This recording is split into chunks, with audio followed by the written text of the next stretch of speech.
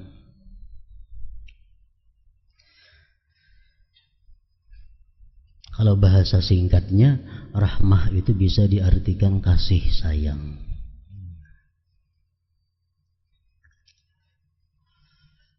Jadi setiap sesuatu yang dinamakan rahmat Allah itu kada tentu menyenangkan.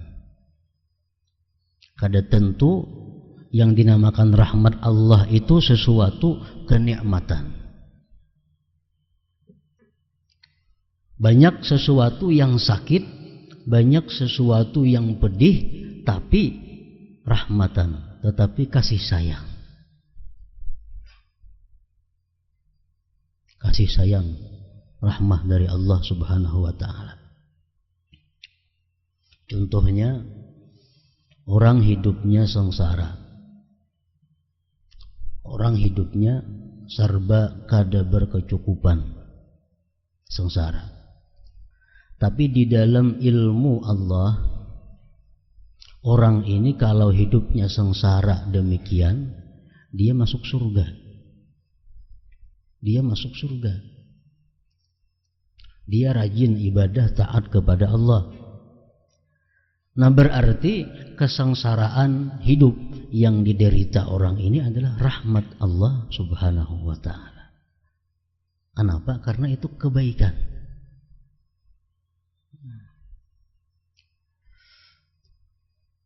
Ada orang yang hidupnya serba berkelebihan.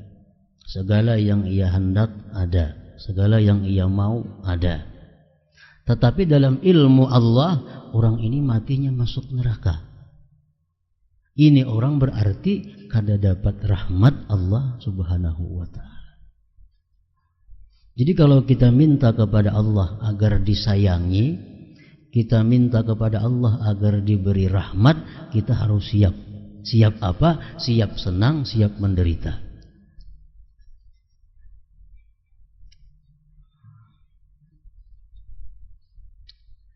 Contohnya kita sayang lawan anak kita, sayang lawan cucu kita, sayang. Ini hendak makan coklat, kita tangati. Hendak makan manis-manis, kita rabuti. Hendak keluar rumah, kita kurung. Kenapa? Sayang. Kalau ini hendak coklat diberi, ini hendak keluar rumah diliatakan, hendak bakawan siapa diliatakan, itu orangnya kada sayang. Kenapa? Karena berakibat buruk lawan anak ini. Kebanyakan makan coklat, kena batukan, salismaan, behingusan, awak panas. Akibatnya apa? Kada baik lawan anak. Nah, itu bukan rahmatan orangnya. Nah, Allah Subhanahu wa ta'ala kada jauh beda antara orang tua dengan anaknya. Kada jauh beda antara Allah dengan hamba-hambanya itu.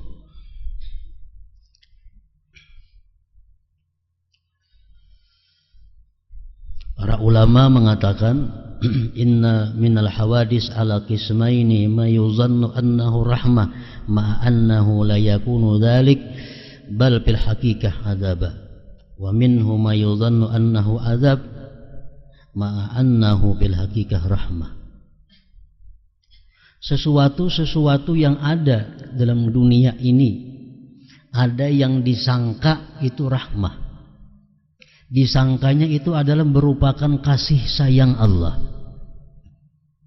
Padahal sebenarnya itu adalah azab Allah. Ada sesuatu yang dikira disangka itu azab Allah, tetapi pada sebenarnya itu adalah rahmat Allah Subhanahu wa ta'ala kepadanya.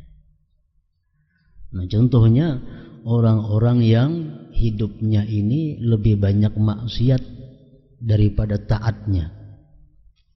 Orang-orang yang hidupnya lebih banyak maksiat daripada taatnya, tetapi kehidupannya makmur, sihat orangnya, kada pernah garing nang terlalu garing, kada pernah inting-inting aja. Apa yang dikehendakinya ada, dia berdoa lawan Allah Ta'ala dikabulkan Allah. Padahal hidupnya sehari-hari lebih banyak maksiat daripada taatnya. Nah, kebaikan-kebaikan, perasaannya kebaikan itu bukan rahmat dari Allah, tapi ini nanti adalah berupa azab Allah terhadapnya. Doanya dikabulkan itu hanya istidraj, lanjuran daripada Allah Subhanahu wa Ta'ala. Nah, kemudian orang-orang yang hidupnya taat kepada Allah, orang-orang yang hidupnya patuh kepada hukum Allah, tapi sengsara, berdoa kada kabul, berdoa kada kelihatan hasilnya. Nah, itu jangan dikatakan satu azab Allah, karena pada hakikatnya apabila orang yang taat, orang yang bakti kepada Allah itu hidupnya menderita dalam dunia ini, nanti bagiannya di akhirat sempurna diberikan Allah kepadanya, full bagiannya. Jadi pengertian rahmat, kasih sayang bukan berarti kesenangan, bukan berarti kebahagiaan. Tapi ada juga rahmat Allah itu kebahagiaan, memang ada, tapi jangan semuaan. Ada orang yang menurut ilmu Allah orang ini kalau dia miskin dia jadi kafir, tapi kalau dia rezekinya dimurahkan dia akan jadi orang saleh.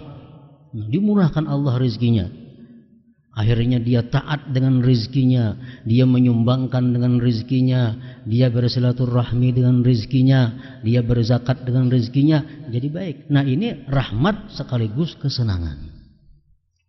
Memang ada sebahagian yang dikehendaki oleh Allah seperti demikian. Orang ini kalau miskin bisa jadi perampok. Orang ini kalau miskin bisa jadi maling, bisa menipu. Tapi kalau sugih, taat kepada Allah. Nah, Allah sayang kepada inya, bisa disugihkan oleh Allah. Nah, ini orang artinya rahmat sekaligus kebahagiaan dan kelapangan. Walhasil bila mana kita berdoa kepada Allah agar diberi rahmat, agar diberi kasih sayang, nah kita siap menerima. Baik kasih sayang itu kaina berupa kesenangan atau berupa kesengsaraan. Dan setiap hari kita minta kepada Allah, Rabbi ghfirli warhamni, dalam duduk antara dua sujud tuh, Rabbi ghfirli, ya Tuhan ampuni aku, warhamni, nah, berikan rahmat kepadaku. Tiap hari kita minta diberikan rahmat kepada Allah. Kalau kita sihat umpamanya, kalau kita sihat kita paling-paling berzikir kepada Allah 1000 sehari. Begitu kita garing, kita berzikir 1500. Nah, garing ini rahmat lawan kita ngarannya. Garing ini rahmat lawan kita. Kenapa? Karena ada kebaikan. Pertambahan zikir kita ada kepada Allah.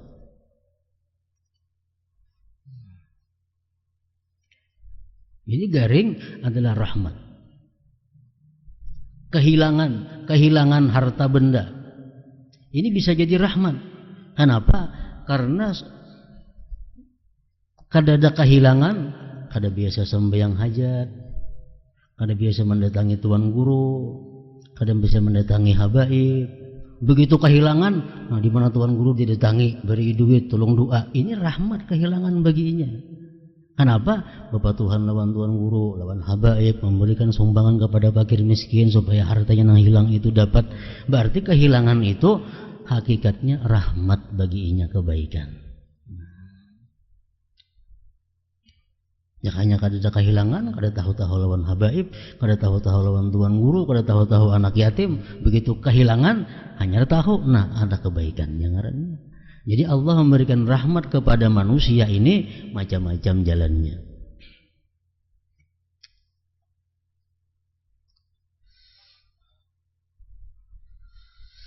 Allah tidak wajib memberikan rahmat. Kada wajib Allah memberikan rahmat kepada manusia, kepada makhluknya itu. Kebaikan Allah tidak terhitung. Di antaranya adalah kasih sayangnya kepada kita. yaitu Ia memberi kita hidayah untuk beriman dan beramal saleh, serta memberi kita berbagai hal yang membahagiakan kebaikan, yang membahagiakan. Kebaikan terbesar Allah adalah ketika Dia memperkenankan kita untuk memandang wajahnya yang maha mulia di akhirat kelak. Nah, itu rahmat Allah yang paling agung di waktu Dia memberikan izin kepada hamba-hambanya untuk memandang zatnya yang maha mulia itu. Dalam bait syair di atas, Sayyid Abdullah bin Alawi Al-Haddad radhiyallahu anhu juga memohon agar hati kita disatukan dalam melakukan taat dan kebajikan. Wa alif, semalam tu ada kan, waghfir lana warham wa alif wajma'i. Nah, itu syairnya.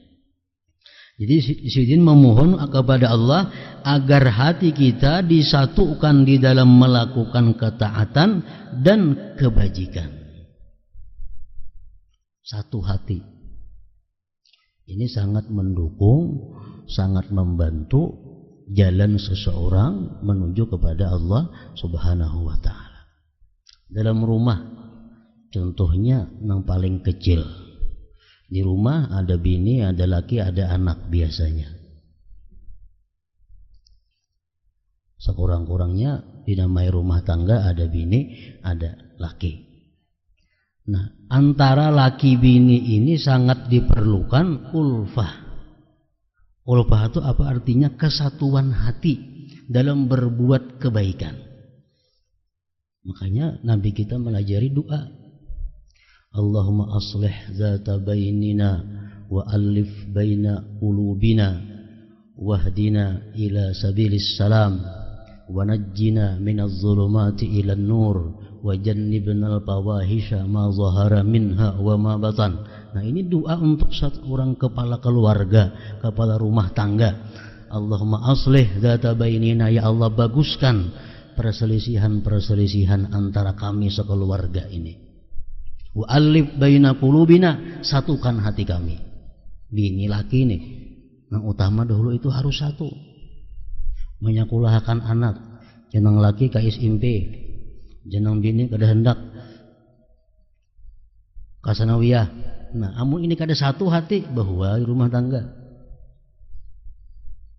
Nah, jadi salah satu yang penting alif baina qulubina, satukan hati kami. Nang bini hendak beribadah, nang laki kada mau ngalih juga. Nang bini hendak berumrah, nang laki hendak ke Bali, nah kayak apa? Aku nak ke Bali, nang laki, nang bini umrah kita, aku nak ke Bali, karena kawas satu. Nah, jadi di dalam beribadah kepada Allah, satu rumah tangga ini mesti ada kesatuan hati antara laki bini. Hendak bersumbang, hendak sosial. Yang laki aku menyumbang 1 juta, ya jenang bini 1.000 gen, jari lapah. Kada satu hati, kada kawa tercapai ibadah kepada Allah Subhanahu wa taala. Agar hati kita disatukan dalam melakukan ketaatan dan kebajikan. Nang laki hendak berbuat baik, nang bini umpat mendukung. Nang bini hendak berbuat baik, nang laki umpat mendukung. Nah, sama-sama. Allahumma aslih zata bainina wa alif baina qulubina wahdina ila sabilis salam wa najjina minaz zulumati ilan nur wa jannibna al-fawahish ma zahara minha wa ma batan.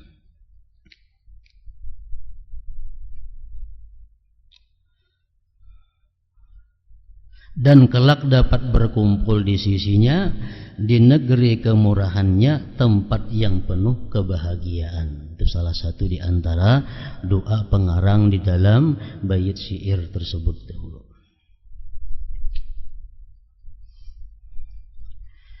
Rahmat adalah sifat zat Allah yang terwujud dalam bentuk rezeki. Rezeki itu bisa dimasukkan dalam rahmat apabila rezeki ini halal rezeki ini digunakan pada jalan yang halal. Nah, maka rezeki itu menjadi rahmat.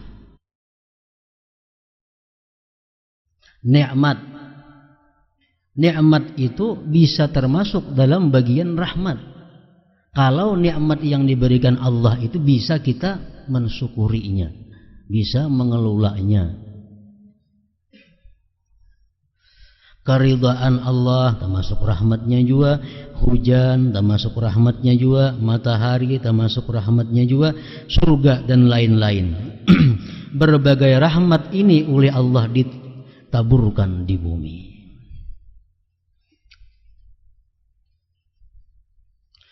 Al-Quran juga merupakan salah satu rahmat Allah.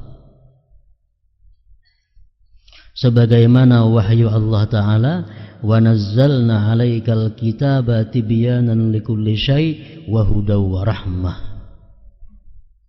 Dan kami turunkan kepadamu Alkitab, Al-Quran artinya, untuk menjelaskan segala sesuatu dan petunjuk serta rahmah. Jadi artinya segala sesuatu yang diperlukan oleh seseorang hamba Allah itu ada jelas di dalam Al-Quran. Namun berhubung manusia ini Allah Subhanahu wa Ta'ala kadar rata memberikan pahamnya, nah sebalik ada nang betamuan dalam Quran, ada nang kada. Padahal dalam Quran itu semua yang kita perlukan ada.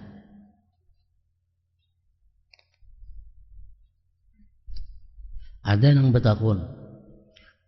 Dalam Quran itu kada dijelaskan sembahyang maghrib 3 rakaat, Isya 4 rakaat kadada, Zuhur 4 rakaat kadada dalam Quran. Nang ada cuma sembahyanglah kamu. Gimana dapat 3 rakaatnya itu? Maka jadi Quran ada semuaan. Nah, dijawab oleh ulama itu, Al-Quran mengatakan bahwa wa ma atakumur rasulu fakhudhuh wa ma nahakum anhu fantahu. Jadi Quran mengatakan apa-apa yang dikerjakan oleh Rasulullah turuti, apa-apa yang ditinggalkan oleh beliau jauhi. Nah, kalau Rasulullah sembahyang maghrib 3 rakaat itu Al-Quran artinya. Itu Al-Quran. Beliau sembahyang maghrib 3 rakaat itu Al-Quran. Karena Al-Quran mengatakan apa yang dilaksanakan Rasulullah ikuti. Nah, Isya beliau 4 rakaat berarti itu Al-Quran. Wa manahakum anhu pantahu, dan yang dilarang oleh Nabi jauhi. Artinya apa? Setiap yang dilarang oleh Nabi berarti itu Al-Quran melarangnya. Jadi 2, yang dilaksanakan Rasul ikuti, yang dilarang sidin jauhi. Nah, di tengah-tengah itu ada sesuatu. Nang sidin kada manggawi bang lawan nang kada melarang kayak apa? Banyak tuh. Nang Nabi kita manggawi kada pernah sidin itu, tapi melarang kada pernah juga. Contohnya apa? Orang bertahlil. Rasulullah kada pernah bertahlil sidin untuk orang mati. Sidin manggawi kada ada, melarang kada ada.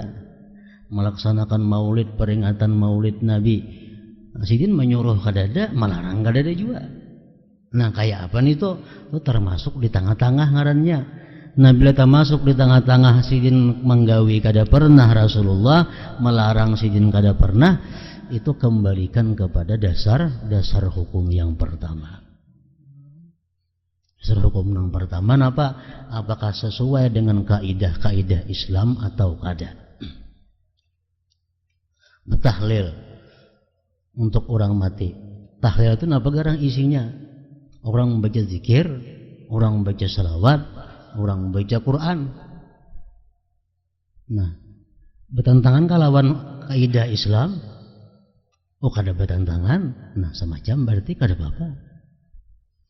Bertahlil itu adalah mendoakan orang nang mati. Boleh kada mendoakan orang nang mati? Al-Quran ada mendoakan nang mati. Rabbana ighfir lana wa li ikhwanina alladziina sabaquna bil iman. Ya Allah, ampuni kami dan orang-orang yang mendahului kami dengan iman, yang sudah mati artinya. Nah, jadi bertahlil itu walaupun kada dilakukan oleh Rasulullah, cuma isinya tahlil dan tujuannya tahlil kada bertentangan dengan kaidah Islam. Boleh artinya itu. Maulid Nabi sama aja nih tuh. Nabi kada pernah melaksanakan maulid. Melarang kada ada juga. Bolehlah maulid itu. Kita cari isinya maulid itu nang apa? Nah, maulid itu isinya misalnya mengucapkan salawat lawan Nabi. Nah, mengucapkan salawat itu baik. Nah, maulid itu memberi makan orang baik dalam Islam. Nah, selama isinya itu kada bertentangan dengan Islam, berarti itu ngarannya baik. Bila isinya ada sebuting jua pun yang bertentangan dengan Islam, semuaan jadi kada baik. Umpamanya dalam maulid tuh 10 perkara isinya, 9 cucuk lawan Quran hadis, tapi sebuting ada nang luput, nang 9 tabakar semuaan. Tabakar semuaan. Artinya apa? Tabakar itu kada diterima lagi oleh Allah, kada diterima lagi oleh hukum, dan hukumnya pun berubah menjadi haram. Contohnya, orang maulid memberi makan orang baik, berselawat baik, mengumpul orang ke rumah baik, membesarkan memuliakan Nabi baik. Tapi duitnya duit nang kada halal. Nah, semuaan jadi kada baik. Semuaan jadi kada baik. Jadi menggawi maulid bukan jadi pahala, jadi dosa. Umpamanya lagi duitnya halal, membaca salawat, memberi makan anak yatim, tapi di situ bercampur bebinian lalakian. Nah, jadi haram semuaan itu. Sebuting aja nang merusak, nang lainnya jadi haram. Itu kaidah hukum sudah itu, kada kau diubah lagi. Menjauhi larangan lebih diutamakan daripada melaksanakan perintah. Itu kaidah sudah. Menjauhi larangan Allah diutamakan daripada melaksanakan perintah Allah. Umpamanya, contohnya, ada pakaian. Pakaian ini kada halal. Kada halal. Maka sembahyang syaratnya harus berpakaian, menutup aurat. Ada pakaian tapi kada halal. Kalau itu kada dipakai, berarti lanjang lah sembahyang, berarti lanjang sembahyang. Berarti lanjang. Kenapa? Karena mengutamakan meninggalkan larangan itu lebih daripada melaksanakan perintah. Nah,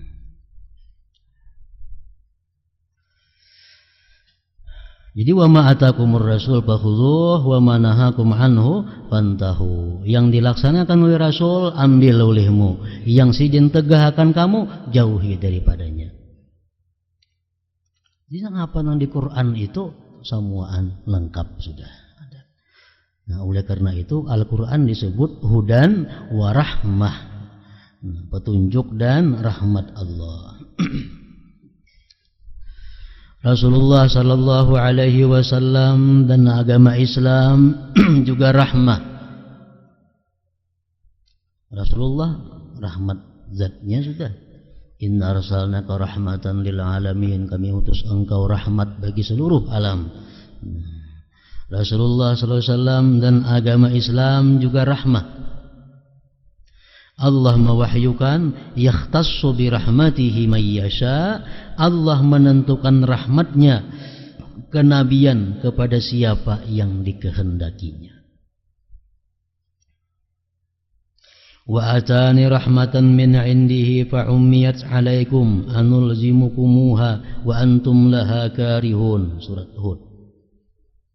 Dan diberinya aku rahmah dari sisinya, tetapi rahmah itu disamarkan bagimu. Apa akan kami paksakankah kamu menerimanya padahal kamu tidak menyukainya? Jadi Allah mengutus Rasul itu adalah rahmat Allah kepada manusia. Kenabian dan kerasulan juga merupakan rahmat. Allah mewahyukan ahum yaksimuna rahmat rabbik.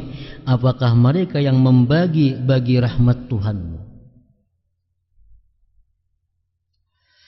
Rahmat zatiyah adalah keinginan baik, sedang rahmat fi'liyah adalah pemberian nikmat. Rahmat fi'liyah inilah yang disifatkan oleh Allah Ta'ala dalam sebuah hadis kudusi yang berbunyi, taglibu rahmati ghadabi. Rahmatku mengungguli amarahku. Hadis riwayat Muslim, Tirmidzi dan Ibnu Majah. Rahmat fi'liyah inilah yang dimaksud dalam berbagai hadis. Di antara hadis di bawah ini, ja'alallahu rahmata mi'ata juz'in. Allah menjadikan rahmat sebanyak 100 bagian. Satu diturunkan ke dunia, 99 masih tersisa. Hanya satu diturunkan ke dalam dunia. Nang satu inilah manusia sayang kepada sesamanya, binatang sayang kepada sesama. Rahmat nang sebuting ini. Tertinggal lagi 99 rahmat nang Allah pakai semuaan kaina sejak manusia di alam kubur, alam mahsyar sampai di neraka kaina. Ja'alallahu rahmata mi'ata juz'in. Allah menjadikan rahmat sebanyak 100 bagian. Nah, di antaranya rahmat Allah, pekerjaan yang sedikit, pekerjaan yang inting, diberi ganjaran oleh Allah yang berlipat ganda. Nah, itu rahmat Allah. Orang yang sembahyang sunat subuh 2 rakaat itu lebih baik, lebih mahal nilainya di sisi Allah daripada dunia dan isinya. Nah, itu rahmat Allah. Gawiannya kada sampai 5 menit, tapi ganjaran yang diberikan Allah lebih daripada dunia dan isinya. Rasulullah bersabda, man qala subhanallah bihamdih fi yaumin mi'ata marrah huttat khadayahu wa in kanat mithla zabadil bahar. Rawahul Bukhari wa Muslim. Siapa yang membaca subhanallahi wa bihamdih, subhanallahi wa bihamdih 100 kali sehari, digugurkan dosanya sekalipun sebanyak buih di lautan.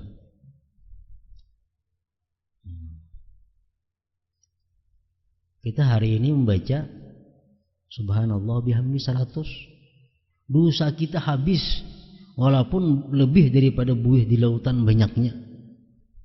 Ini rahmat Allah kepada manusia. Jadi orang nang mati membawa dosa, orang nang mati masuk neraka, itu orang nang memang kurang akalnya. Padahal Allah menawarkan rahmatnya, kasih sayangnya sangat luas di dalam dunia. Kalau kita menghitung buih di laut itu berapa banyaknya? Andai kata macam itu, dosa kita banyaknya hilang dengan kita baca subhanallahi wa bihamdih 100 kali.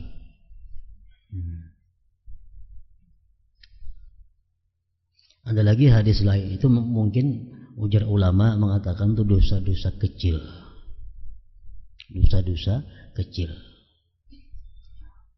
Ada lagi hadis mengatakan, man istaghfara dubura kulli salatin faqala astaghfirullah alladzi la ilaha illa huwal hayyul qayyum wa atubu ilaih ghafarallahu dzunubahu wa in kana qad farra minaz zahab. Rawahu Ibnu Sunni. Orang yang sesudah sembahyang fardu, kalimatnya artinya mengucap astaghfirullah alladzi la ilaha illa huwal hayyul qayyum wa atubu ilaih 3 kali. Allah ampuni dosanya sekalipun dosanya itu adalah pernah lari di medan perang. Lari di medan perang itu dosa besar. Dosa besar lari di medan perang. Kita misal berperang lawan orang kafir. Orang kafirnya saekung, kita buka, itu dosanya bukan main. Tapi kalau orang kafirnya bertiga, nah kita boleh buka. Kalau berdua masih kada boleh buka. Nah ininya buka. Padahal musuhnya saekung aja orang kafirnya, maunya buka. Itu dosanya sangat besar di sisi Allah.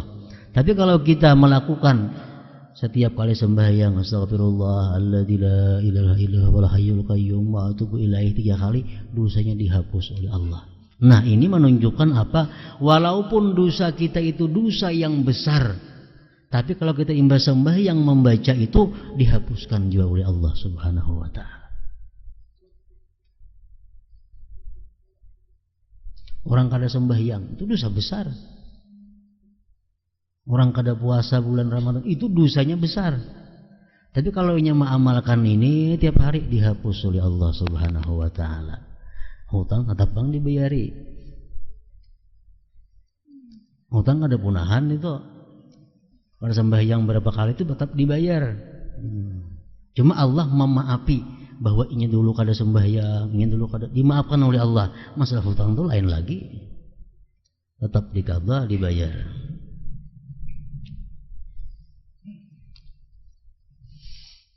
Bermacam-macam, beribu-ribu mungkin Allah Subhanahu wa taala melalui Rasulullah memberikan kepada manusia ini amalan-amalan supaya manusia itu bulik menghadap Allah bersih kada sing dosaan lagi. Karena terlalu berat-beratnya amalannya, inting-inting. Itu napa ngalihnya? Astagfirullahaladzim. Astagfirullah aja, astagfirullahaladzim boleh juga menurut riwayat. Ada satu riwayat lain, astagfirullah aja, astagfirullah alladzi la ilaha illa huwal hayyul qayyum wa atubu ilaih. 3 kali sembahyang. Nah, dosa-dosa kita nang besar asal hubungannya urusannya lawan Allah dihapus oleh Allah. Lawan manusia lain lagi pulang itu.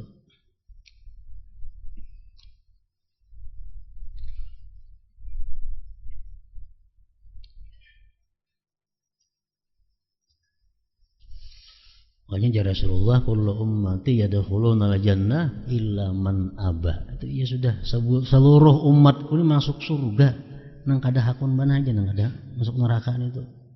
Nang kada hakun surga illa man aba kecuali nang kada hakun. Kenapa? Karena jalan menuju surga itu kada ngalih seperti yang dibayangkan. Kada sulit seperti nang dibayangkan. Macam-macam Allah maulahkan jalannya ke surga itu, beribu-ribu jalan menuju surga. Ar-Rahman dan Ar-Rahim artinya adalah Dia yang memiliki rahmat yang teramat luas dan diberikan secara berulang kali. Pemurah dan kebaikannya meliputi seluruh jagat dan dari aras sampai bumi. Allah Ta'ala mewahyukan dalam sebuah hadis qudsi, wa rahmati wasi'at kulla syai, dan rahmatku meliputi segala sesuatu. Kemudian Sayyid Abdullah bin Alawi Al-Haddad radhiyallahu anhu juga memohon kebaikan bagi setiap orang yang hatinya hancur. Hatinya hancur.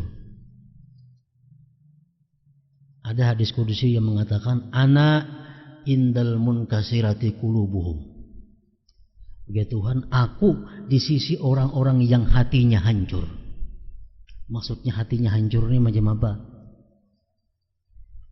Siapa yang hatinya hancur ini?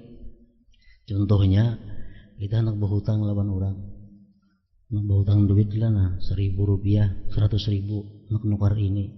Bah juga nggak ada kawan mau tangi, nah hancur hati. Itu maksudnya. Nah di waktu kita ditolak orang itu, kita berdoa kepada Allah, doa kita mustajab. Ana indal munkasirati qulubuhum. Ketika melamar ditolak orang, hancur hati. Ana indal munkasirati qulubuhum. Aku ya Tuhan di sisi orang yang hancur hatinya. Nah apakah bila permohonan kita ketika dikabulkan oleh manusia, hancur kita hati kalau itu indal munkasirah. Nah pada saat-saat hati kita yang hancur itu kita berdoa kepada Allah, mustajab doa. Kebaikan bagi setiap orang yang hatinya hancur, memohon taufik untuk mengerjakan hal-hal yang dapat membuat Allah ridha. Maka beliau radhiyallahu anhu berkata, Ya Rabbi wajburna wafiqna lima yurdika anna anta asma'u man du'i. Wahai Tuhanku, sempurnakanlah hati kami dan beri kami taufik untuk mengerjakan segala sesuatu yang Engkau ridai. Sesungguhnya Engkau maha mendengar orang yang berdoa. Sesungguhnya Allah maha mendengar doa, maha kuasa untuk melakukan apa yang dikehendakinya. Pada hakikatnya tidak ada yang berkuasa selain Allah. Tidak ada Tuhan kecuali Allah dan tidak ada kebaikan kecuali kebaikannya. Ia selalu mengabulkan doa orang-orang yang membutuhkan, menghilangkan keburukan, dan Dia maha pengasih dari semua yang berjiwa kasih. Allah Subhanahu wa ta'ala selalu mengabulkan doa. Ini kadang-kadang ada masalah dalam hati kita, maka Tuhan bunyi mengabulkan doa. Tapi doa aku berapa kali sudah kada kabul. Mendoakan ini, mendoakan itu, mendoakan supaya hutang punah, ada sing punahan sampai sekarang. Mana nang jar Tuhan doa itu pasti dikabulkan. Nah, para ulama menjelaskan itu supaya kita jangan i'tirat kepada Allah. Nah, jangan i'tirat artinya jangan sangka baik, jangan sangka buruk kepada Allah. Jangan sangka buruk. Bahwa setiap doa agar bisa dikabulkan Allah, doa itu mempunyai syarat.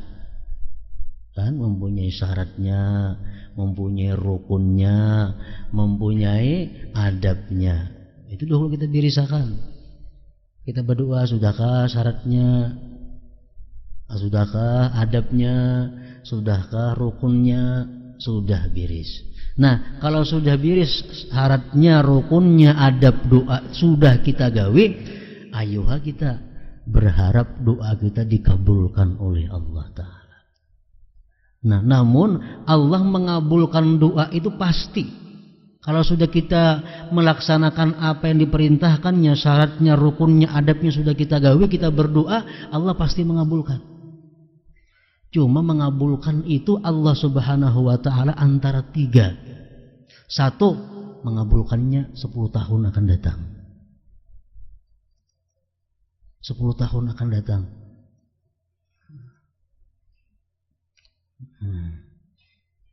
Ada wahini. Itu bisa. Kenapa Allah mengabulkan 10 tahun akan datang?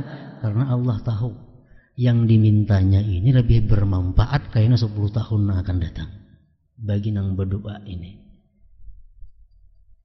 Pasti dikabulkan oleh Allah asal doanya sesuai syarat, rukun dan adabnya. Jadi hadangi aja kayaknya pasti kabul. Nabi Musa berdoa kepada Allah minta hancurkan Fir'aun. Nabi Musa nang berdoa kepada Allah minta hancurkan Fir'aun. 40 tahun hanya dikabulkan oleh Allah. 40 tahun hanya kabul doanya. Jadi setiap kali kita berdoa kepada Allah dengan syarat rukun adab yang sempurna, kita berdoa kepada Allah, ya Allah jadikanlah anakku ini anak yang saleh. Bapaknya kena isuk ampih minum arak kada mau dintu bang. Langsung jadi ahli pengaji kada mau. Mungkin kita 20 tahun anak kita jadi orang saleh. Tapi pasti jadi orang saleh. Asal berdoanya bujur. Nah, kita sudah kena mati, kita dalam kubur kita sangat perlu kepada anak saleh. Anak kita doa bahari kabul. Nah, anak saleh berdoa lang kuitannya yang di dalam kubur. Jadi Allah pasti mengabulkan doa itu. Yang pertama waktunya Allah yang menentukan. Ada kita yang menentukan waktunya. Yang kedua, kita berdoa kepada Allah itu bisa digantikan oleh Allah dengan sesuatu yang lebih bermanfaat bagi kita. Jadi kita jangan malas berdoa, jangan sangka buruk lawan Allah, jangan. Bisa waktunya kaina atau bisa kabul saat itu, cuma digantikan oleh Allah dengan yang lebih bermanfaat dari yang kita minta kepada Allah. Karena Allah yang sangat tahu kegunaan diri kita ini Tuhan. Allah lebih tahu daripada diri kita sendiri tentang kemaslahatan diri kita.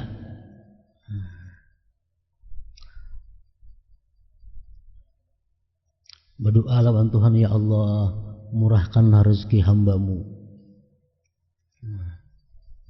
Karena hamba banyak bisi hutang lawan orang. Umpamanya ada kabul doa. Ada kabul, kada ada rezeki yang murah sehingga hutang kada kawa kita membayari. Tapi kita kada tahu barangkali ada di hati orang yang menghutangi kita itu bersuara, hutang puran lawan aku tuh kuberiakan aja. Siapa tahu kita. Allah gantikan doa kita itu dengan dibukakan hati orang yang menghutang itu memberiakan hutang kepada kita. Bisa terjadi. Ada bisi hutang di Surabaya sejuta rupiah. Berapa tahun dah kada kau bayar. Minta doa lawan Tuhan kada kabul-kabul. Sekalinya kawan di Surabaya itu berdoa, begeritik sudah hatinya bahwa hutangnya lawan aku tuh kuberiakan aja. Nah sama ya lawan bayar hutang. Apa bedanya? Nah jadi Allah bisa menggantikan apa yang kita minta itu dengan yang lain.